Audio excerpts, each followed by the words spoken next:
In this section, we'll solve radical equations. Those are equations that involve some type of radical expression. The way that we're going to do that is first by isolating one of the radicals on one side of the equation. And then we'll like square both sides or cube both sides to get rid of the radical. And then if it still contains a radical, we'll go ahead and just repeat those steps until we have no more radicals in the equation. Then we can just solve the equation like normal and make sure to check all the solutions. It's really important to do that step because sometimes when we square both sides or whatever, we actually introduce potential problems. So solutions that aren't actually solutions to the original equation. All right, so let's go ahead and start this first example. Negative 2 equals the square root of negative 2v minus 8. So notice that the thing that will undo this square root, because this is like an understood index 2 radical, is if we square both sides. You know, whatever you do to one side, you got to do to the other.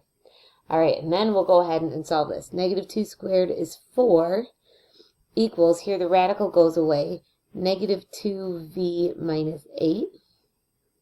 And then let's solve for v. We'll add 8 to both sides. I get 12 equals negative 2v. And dividing both sides by negative 2, you get negative 6 equals v. Okay, and then we have to do this important checking step. So does negative 2 equals the square root of negative 2 times negative 6 minus 8? So that's negative 2 equals the square root. This is what, 12 minus 8 is 4. So negative 2 equals the square root of 4, which is 2.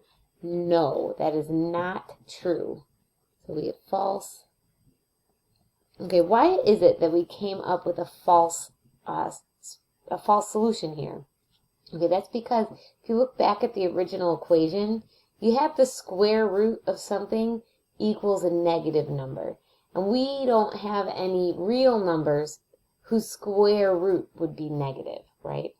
So that's why we got this false statement out. So because we only arrived at one solution and then ended up actually not being a solution, we'll say there's no solution here.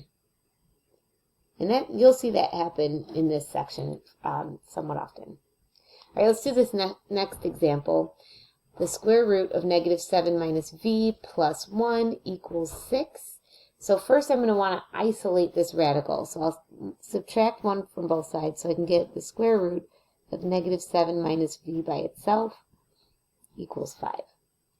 And again, to undo the square root, I will square both sides. That undoes the radical. So I have negative 7 minus v equals 25. And now I can just solve this linear equation. Plus 7, you get negative v equals 32. Divide by negative 1, v is negative 32. And now we should check our answer. Is the square root of negative 7 minus negative 32 plus 1 equal to 6? Let's check. This is really negative 7 plus 32, which happens to be 25. So square root of 25 plus 1, is that equal to 6? 5 plus 1 equals 6? Yep, it checks out. Therefore, I know that this number I got was my solution. Let's do a few more examples. Here's one with 2 radicals. Notice first I can isolate each radical on each side of the equation here, if you can. Once you do that step, you can go ahead and square both sides or raise both sides to whatever power will kill the radical. We get negative y plus 7 equals negative 4y minus 2. And then we'll solve for y. Let me go ahead and add y to both sides. Also, I'll add 2 to both sides. And we end up with 9 equals negative 3y. Divide both sides by negative 3. You get negative 3 equals y. So let's go ahead and check that our answer is correct. Is the square root of negative 3, so positive 3, plus 7, is that equal to the square root of negative 4 times negative 3 minus 2. Just replacing negative 3 for y there. So this is the square root of 10, and this is the square root of 12 minus 2, which is also 10. It does check out. Square root of 10 equals square root of 10. So negative 3 is our solution. All right, last example with a square root. Notice this one has a square root and some other terms. So make sure that the square root is by itself on one side. And then we're going to raise both sides to the power 2 to cancel out this radical. So on the left, I've just got 11 plus 14v. And on the right here, I've got v plus 4 squared, which really means v plus 4 times, I'll write it here, v plus 4 times v plus 4. So you are going to have to multiply this all the way out. So v times v is v squared. And you're going to have plus 4v plus 4v. So the middle term is plus 8v. And then 4 times 4 plus 16. So I end up with this quadratic here. The way that we solve these types of quadratic equations is by getting everything on one side. So minus 11 from both sides, and minus 14v from both sides, so that we have 0 on one side of the equation. And let's see, v squared, 8 minus 14 is minus 6v, 16 minus 11 plus 5. Okay, and then we can solve this by doing one of those factor diamonds, right? What two numbers multiply to 5 and add to the middle number? That should be negative 5 and negative 1. Multiply together to give you 5, add together to give you negative 6.